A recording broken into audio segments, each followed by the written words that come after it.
Finalement, le premier lot des vaccins tant attendu a atterri sur les tarmacs de l'aéroport international d'Ndjili. Cette première cargaison, comprenant en somme 99 100 doses, a été reçue par le ministre de la Santé publique, Samuel Roger Kamba, accompagné de plusieurs autres autorités sanitaires tant nationales qu'internationales, entre autres le directeur général de l'Institut national de la santé publique et le directeur général du Centre africain de contrôle et de prévention des maladies. Ces vaccins, qui coûtent extrêmement cher, ont permis d'arrêter la vague de cette épidémie aux États-Unis d'Amérique et en Europe, a révélé Samuel Roger Kamba, qui au passage a salué l'implication de l'Union européenne. Vous savez, ce vaccin cher, qui est un vaccin très utile, qui a permis d'arrêter la première circulation d'impox, notamment au niveau de l'Europe et des États-Unis, et donc pour lequel on se battait pour avoir des doses.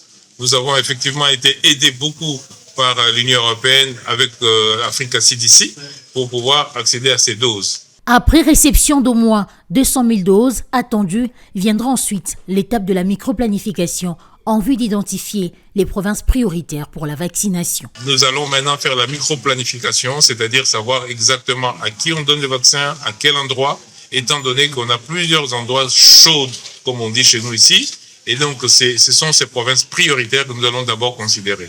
Cependant, se posera-t-il le problème des logistiques pour l'envoi de ces vaccins dans des zones excentrées ou difficiles d'accès? La réponse est non, d'après le numéro 1 de la santé publique qui révèle que tous les moyens ont été mis en jeu par les différents partenaires comme Africa CDC.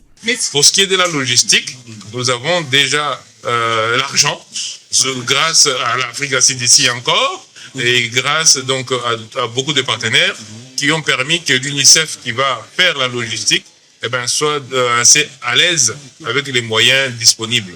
Et donc ça va nous permettre d'amener le vaccin jusqu'à la personne qui doit être vaccinée, ce qu'on appelle nous kilomètre zéro. Selon les autorités congolaises, ces vaccins vont contribuer énormément à stopper la propagation de cette épidémie.